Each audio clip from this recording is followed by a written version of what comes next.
For every beloved Squid Game character, there is also one hated by everyone, starting with one of the most hated characters, the frontman. Before the Squid Games, Hwang Yin-ho was just a regular guy. Graduated at the top of his class, spent over a decade as a detective, and had a strong sense of duty. But his life had other plans.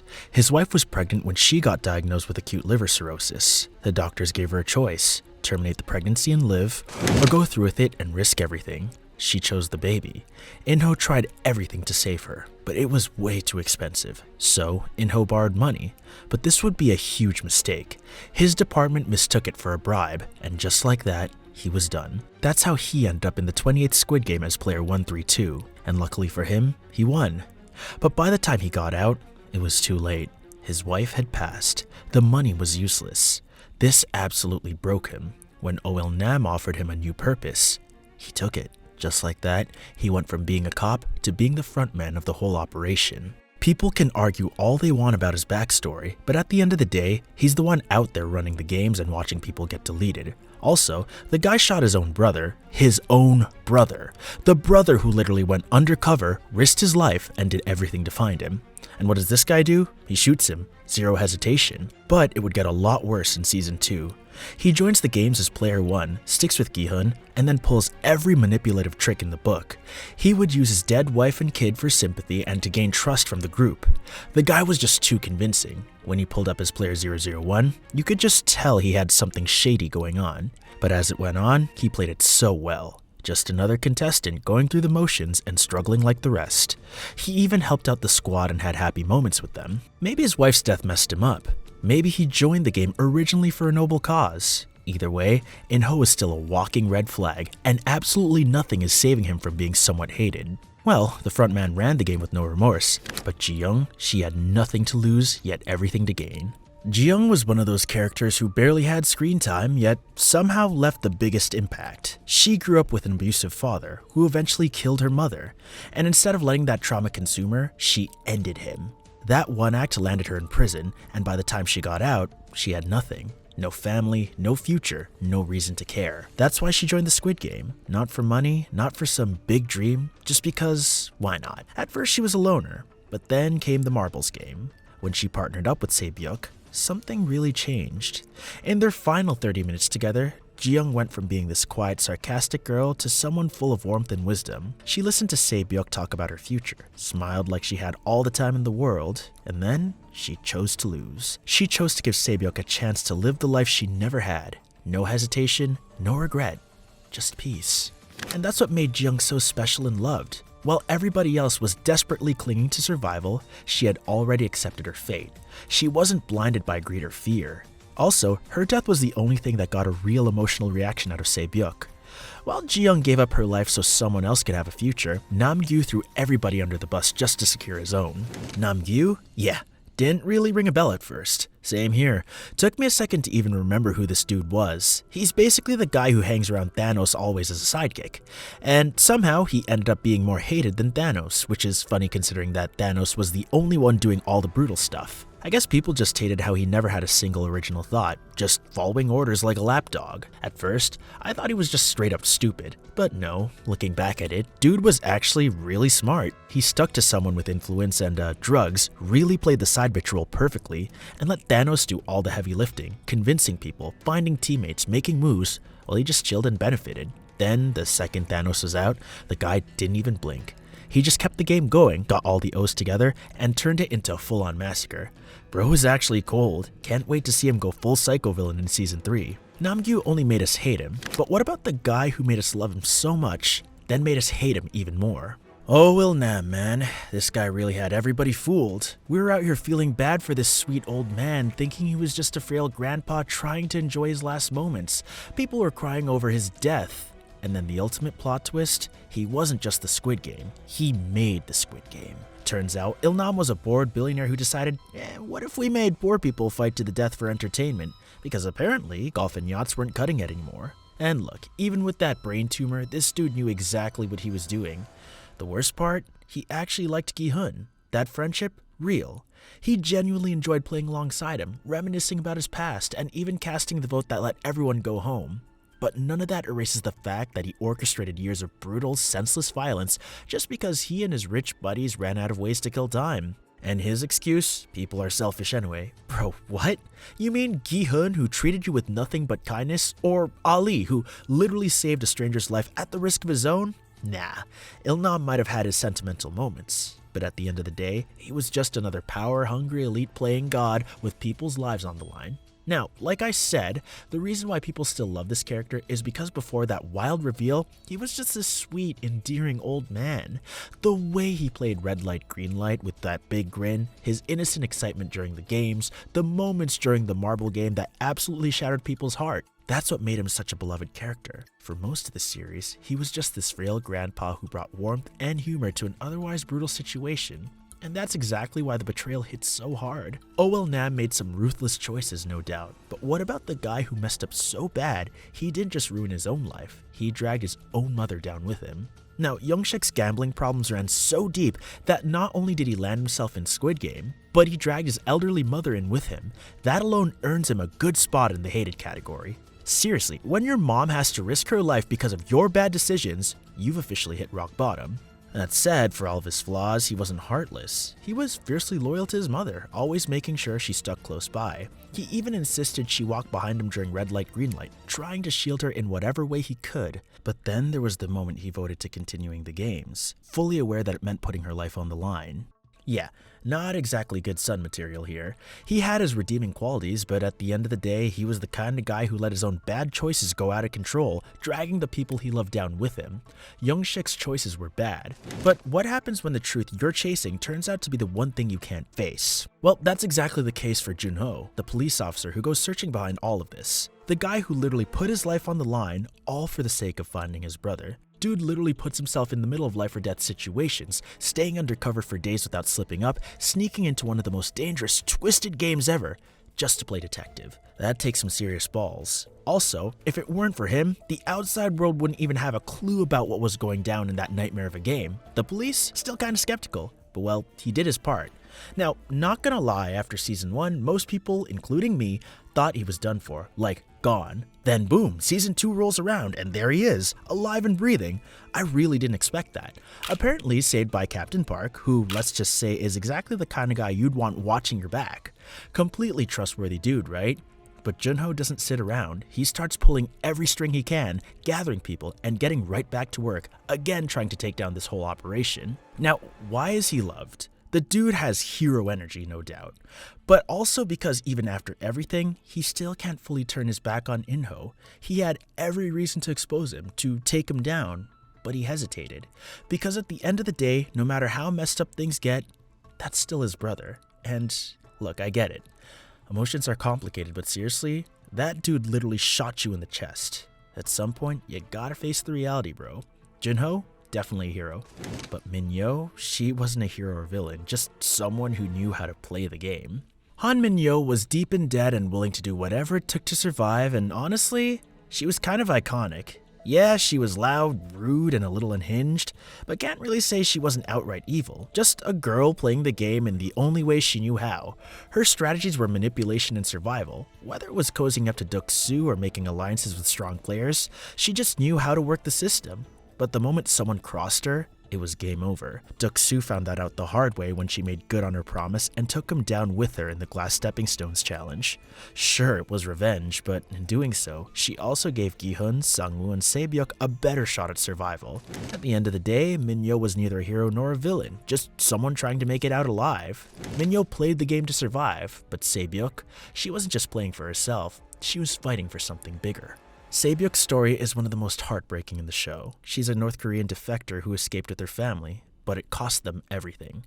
Her dad didn't make it, her mom got caught, and now she's stuck trying to survive while also taking care of her little brother, who's in a shelter. She originally worked with Duk-soo, the gangster, but once she realized she didn't need him, she went off on her own. And of course, that made her an enemy. But honestly, Se-byuk was way too smart to let someone like him control her.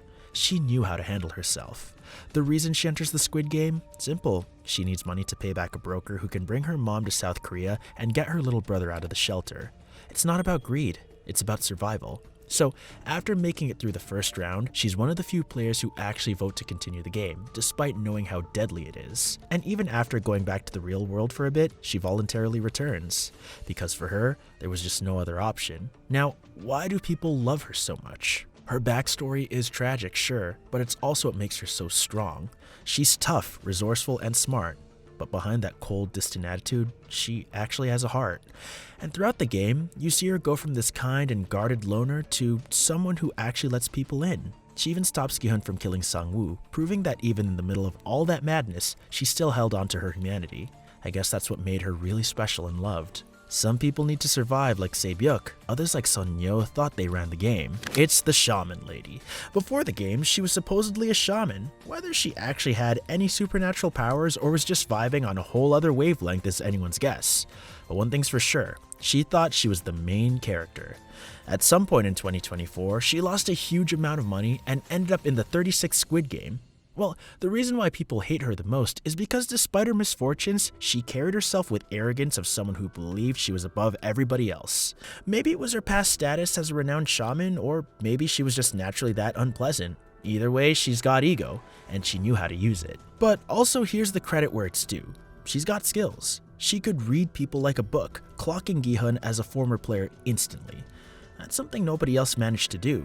But that thing about her, she valued loyalty above everything else. And if you crossed her, oh, you were done. Her squad, Cho Hyun-ju, Park Young-sik, and Jang Geum-ja ditched her one time in the game Mingle, and that was it. She flipped on them so fast. 0-second chances. No, let's talk about it. Just straight up betrayal. And when she prayed for them to die after that, yeah, she really meant it. Sun-yo was just another crazy player, doing whatever it took to survive. But man, what about Ali, who absolutely didn't belong in a place like that? Man, I would have given this guy first place if it weren't for Gi Hun. Ali was a migrant immigrant working from Pakistan who joined the Squid Game because he was so desperate to support his family. The guy had been working non-stop, but his boss refused to pay him for months. So when he got the chance to make money, he took it. During red light, green light, Ali has his first big moment by literally saving Gi Hun's life. That's when you realize this guy is just genuinely a good dude. And from that moment on, he and Gi Hun became close. After the first round, Ali actually goes back to confront his boss, demanding the money he's owed. But his boss tries to brush him off like always, but this time, Ali wasn't having it. A struggle breaks out, and in the chaos, his boss ends up getting his hands caught in a rolling machine. Ali, finally pushed to his limit, takes the envelope of cash and runs. The reason why everyone loved him was because he was just too pure for a game like this. The nicest, most genuine guy in the whole show. And in a place full of people ready to betray each other, that's rare. Almost everyone watching the show was rooting for him the whole time. The way he stayed true to himself even when everything around him was messed up was honestly impressive. Even with all of his struggles, he still believed in people. He was polite, friendly, and actually cared about others. He literally saved Gi Hun in the first game without even thinking about it. He wanted to survive, sure, but never at the cost of hurting somebody else. And that's what got him killed. Sang-woo played him in the marbles game, and Ali, being the trusting guy that he was, actually believed they could both make it out. But yeah, we all know how that turned out.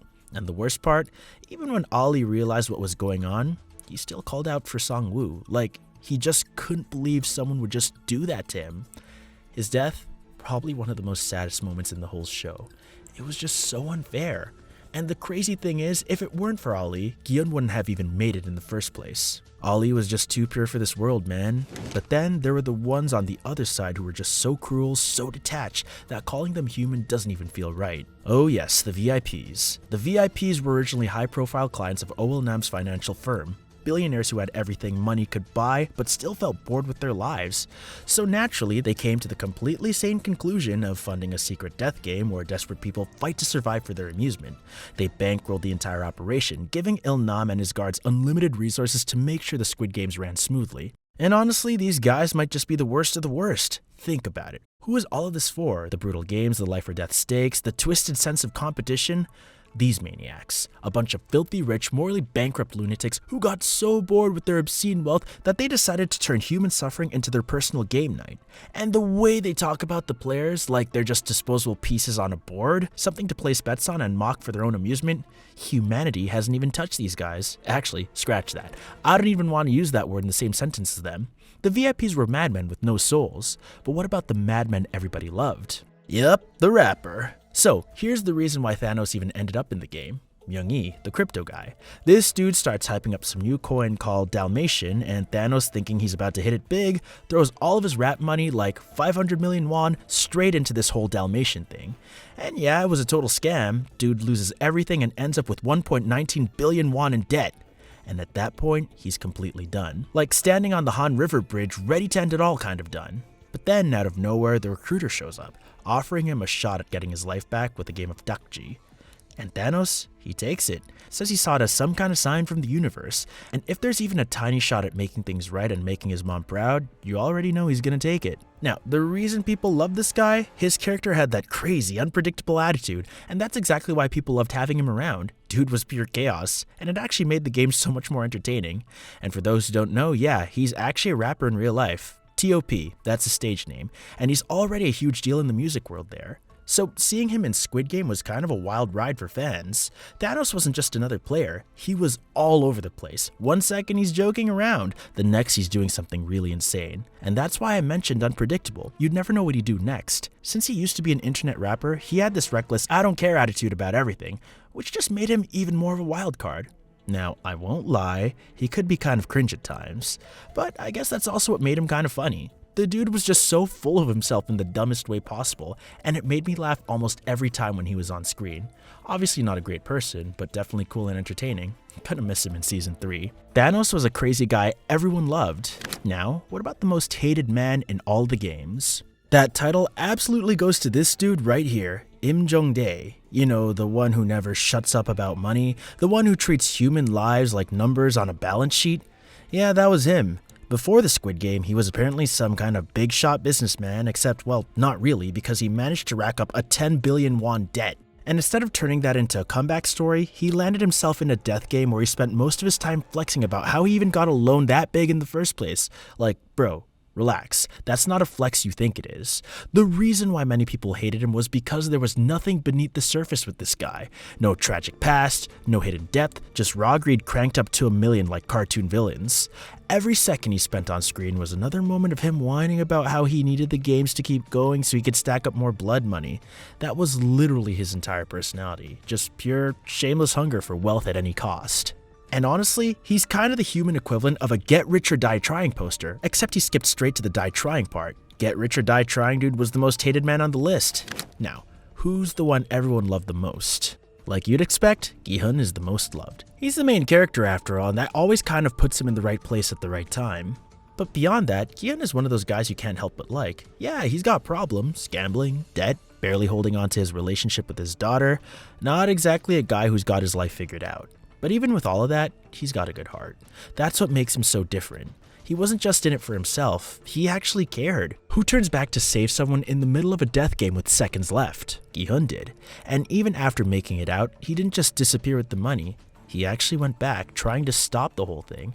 That's the kind of guy he was. Messy? Oh yeah.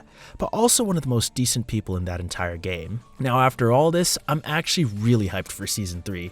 Who knows what kind of stuff it'll bring? If Season 2 switched things up this much from Season 1, then Season 3 might be on a whole different level. Personally, I still think Season 1 hits different, probably because everything felt so fresh back then. But now, I feel like we're about to see even crazier and more ruthless people stepping in. Also, that scene with a bunch of people getting taken in for a game at the end of the last episode, yeah, I really need to see how that plays out. Guess we'll find out soon enough.